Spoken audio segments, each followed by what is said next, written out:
Leonardo da Vinci, he definitely made a major impact as a military designer and engineer. This is when he came under the employ of a man named Caesar Borgia. A lot of you brothers are familiar with Caesar Borgia. Leonardo fell under his patronage from, I believe it was the early 1500s, 1501 or 1502, one of those years. You brothers could look it up.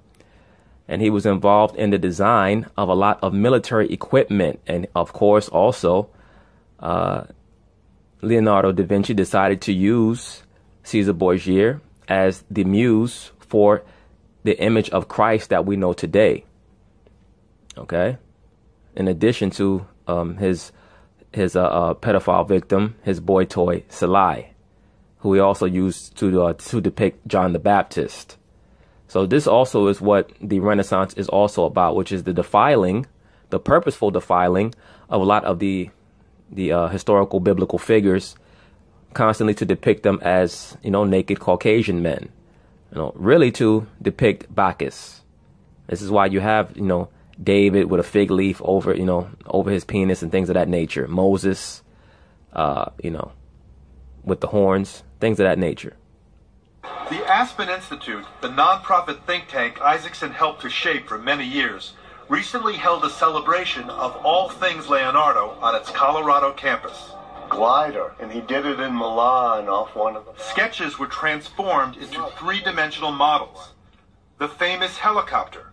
I think it was first designed for the theater, because he was doing all these amazing props, having people fly and descend and ascend on the stage. Yeah, look, Leonardo da Vinci is a very interesting character. I bought a book many years ago showing all of his sketches. He definitely was extremely inquisitive and a polymath, no doubt about that. An underwater diving apparatus. He said it would be a great way to sort of attack ships. In fact, he kept secret some of the details for fear that the enemies could figure it out. But it's Leonardo's sketches that may set him apart. Okay, this is the big moment, right? Now so valuable that when curators at New York's Metropolitan Museum agreed to give us a peek, I'm actually nervous. Oh my goodness. At first they would only show us copies, until we promised to limit exposure to our television lights. Yeah, the copies they probably show you weren't even drawn by him, because a lot of shit that they show is fake. When I saw these for the first time, it's like, oh my goodness, there's the hand of the artist. And it's just as if he were making it in front of me. Every time you see it, there's a new layer to appreciate. Here's the head of a man in profile. This is a design for a stage setting. A bear walking. And the head of the Virgin. That's not no head of no damn virgin. That's the head of his boyfriend, Salai. Okay? That's exactly who the hell that is. Something's happening here. Something's caught her eye. She has turned her head. It's a study from many paintings he would do later, but you realize that he didn't just love objects. And this guy, Walter Isaacson, knows about all this shit already, but his job is to promote and push the narrative. Leonardo da Vinci is heavily venerated because of the work that he did to push forward humanism and the Renaissance, once again, and the veneration of the god Bacchus. Okay? He understands how human movements reflect the emotions of the mind. Only one Leonardo painting is in the collection of an American museum.